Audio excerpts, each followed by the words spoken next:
we did the investigation. We proved the Biden family took tens of millions of dollars from our adversaries around the world. Joe Biden lied about it. He knew about it. He met with every single person, even though he said he never met with any of them. I can say that Trump is grifting. What I will withdraw is calling him grifter in chief.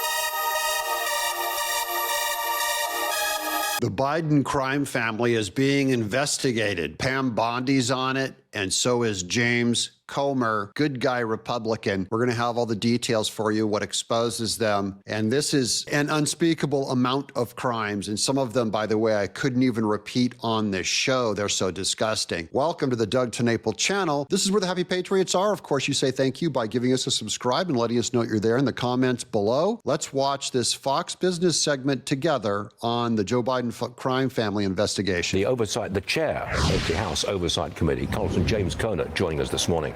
Congressman, you've been investigating the Biden family business dealings for more than 2 years.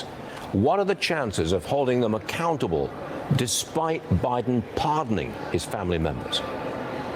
Well, I personally don't think the pardons would hold up in court. I mean, I would hate to be the attorney who would have to argue how a president can legally pardon his entire family preemptively for an 11-year period. I mean, that's not going to fly anywhere.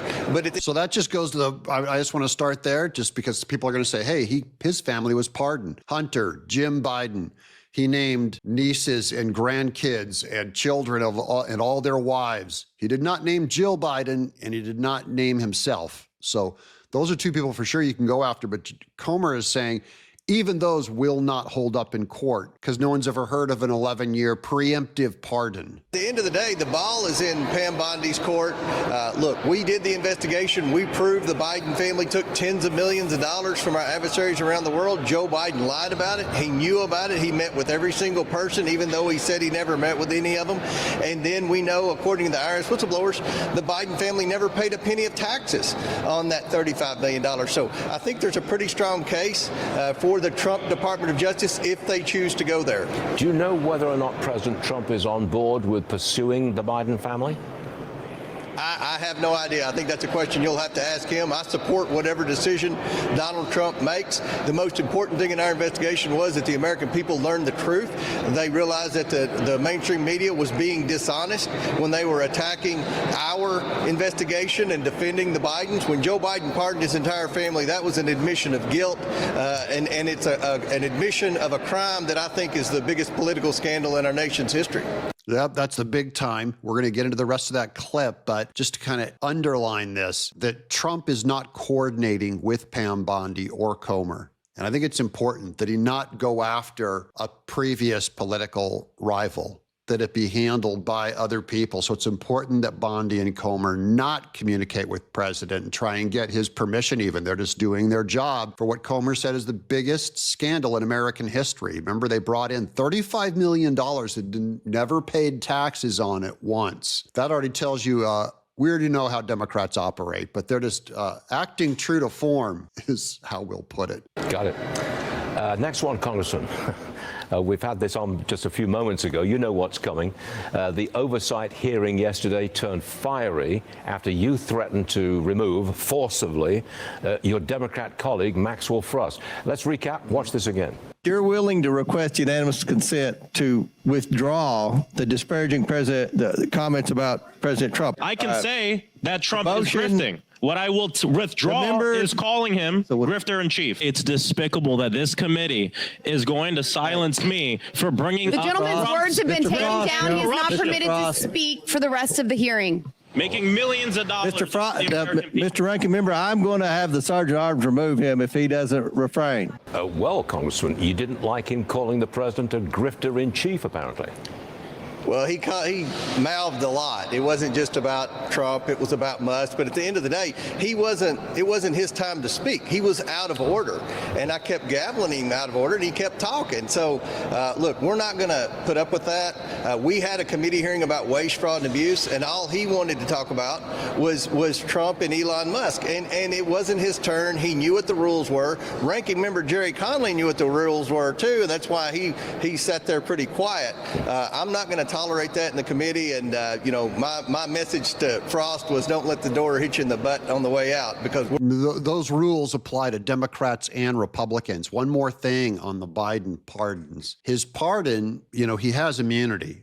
Biden does, for everything that only happened within his presidency, from 2020 to 2024. All of the allegations against him stem from before 2020. So if that pardon's in question, the ones that he had go all the way back to 2014, which is ridiculous. They may not cover him from 14 to 2020 when all of his crimes occurred. Now, let's do this. This is Benny Johnson just has this graphic. This was shown on Fox News. It was the number of interviews that each president took in their from January 20th to February 20th, their first month in office. Biden took 141 questions. Trump took 1,009 questions, 10 times the number of questions. Remember, Biden ran on being the most transparent in recent history, but he was really trying to insult Trump between 2016 and 2020. And now you see the reality of it. These people are covering something up, and we're going to expose them. It is coming out. Here's more exposure right now. So this is breaking news from DOGE. They just terminated Family Endeavor's HHS contract in Pecos, Texas. The building was empty for a year. What's this have to do with Biden? Here's this. There actually is a voice of a lady reading this. Watch this. A former ICE employee that DOGE just canceled.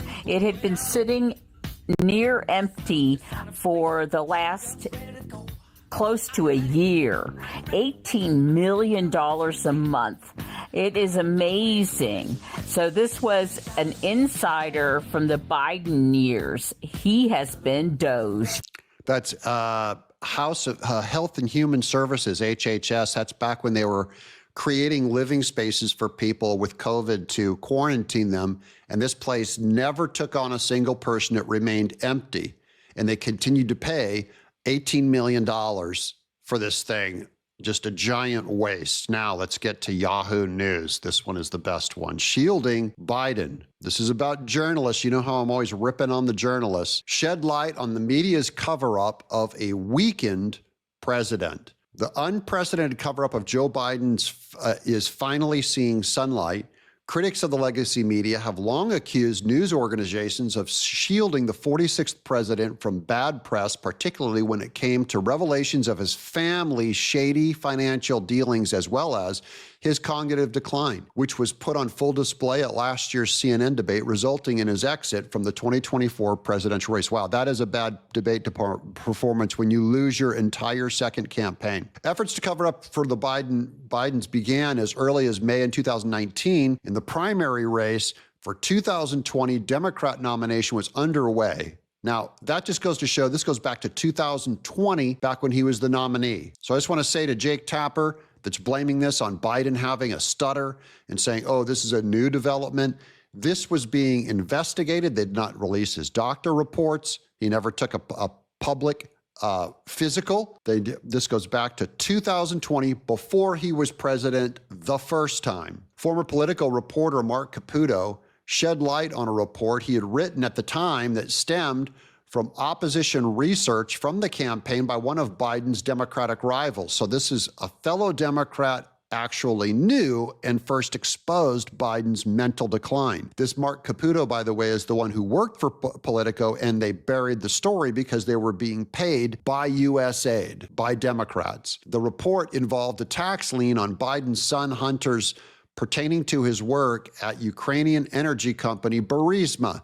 At the time, the former vice president held a substantial lead over Democrat candidate in the polls. Quote, and I wrote what would have been a classic story saying, the former vice president's son was slapped with a big tax lien for the period of time that he worked for his controversial Ukrainian oil concern, for which, by the way, Hunter Biden had no expertise, but they're paying him millions to work with this firm because the actual product they created was access to Joe Biden. Or natural gas concern, which is haunting his father on the campaign trail. That story was killed by the editors, and they gave no explanation for that either, Caputo said on the Somebody's Gotta Win podcast. Fast forward to October 2020. Biden had secured the Democratic nomination and maintained a narrower lead in the polls against then-incumbent President Trump. The New York Post published its bombshell report on Hunter Biden's laptop, offering unprecedented insight into his overseas finances and their potential ties to his father. Quote,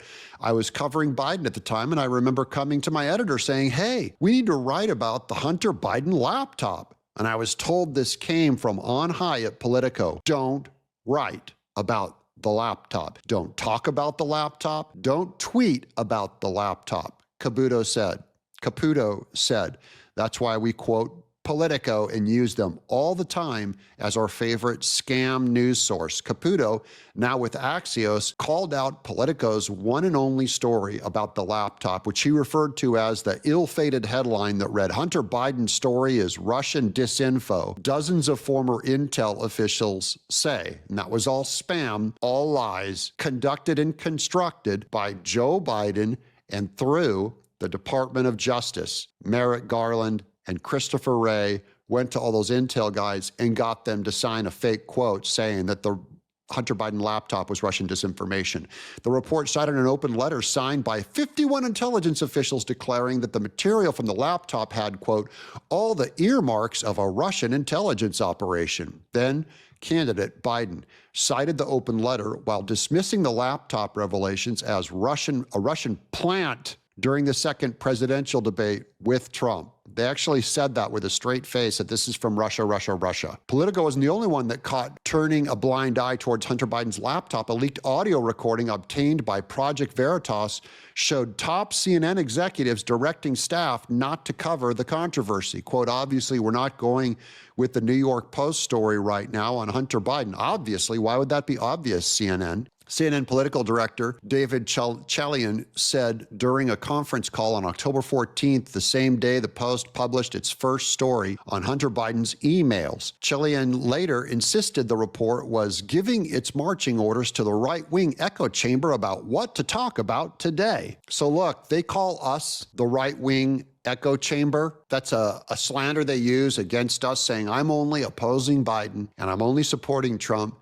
because I'm part of a right-wing echo chamber. That's their defense of everything, but especially when they lie. So when they roll that one out, remember, never believe them. Quote, the Trump media, moves immediately from, okay, never mind. They're making fun of the fact that there's no right-wing media of any size, at least back then, that was allowed to get their message out. The Michael Flynn unmasking was, found to be completely nonsensical to the latest alleged scandal, and expects everybody to just follow suit. Then CNN President Jeff Zucker told his staff on October 16th, quote, so I don't think that we should be repeating unsubstantiated smears just because the right-wing media suggests they would. Several CNN stars echoed their boss's dismissive stance on the brewing scandal to their viewers. There's a lot of this story that does not add up, CNN's Brian Stelter told his viewers at the time. And I mean, for all we know, these emails were made up, or maybe some are real and some are fakes, but we don't know. But we do know that this is a classic example of the right-wing media machine. And now come to find out, not only did we on the right know, but the Democrats on the left at CNN knew, and all of them lied about it. The media, including Jake Tapper. So all of the mainstream media knew about it and lied about it to cover up for the Biden crime family. But now, thankfully, Pam Bondi's on it and James Comer's on it, and get ready for a massive investigation and exposure in detail of what they did, because now they don't have Merrick Garland at the Department of Justice to hide behind. What do you think they're going to find? Let me know in the comments below. I mean, Biden's guilty. The father's disgusting. The son is just flat out criminal illegal. I'm Doug in exile.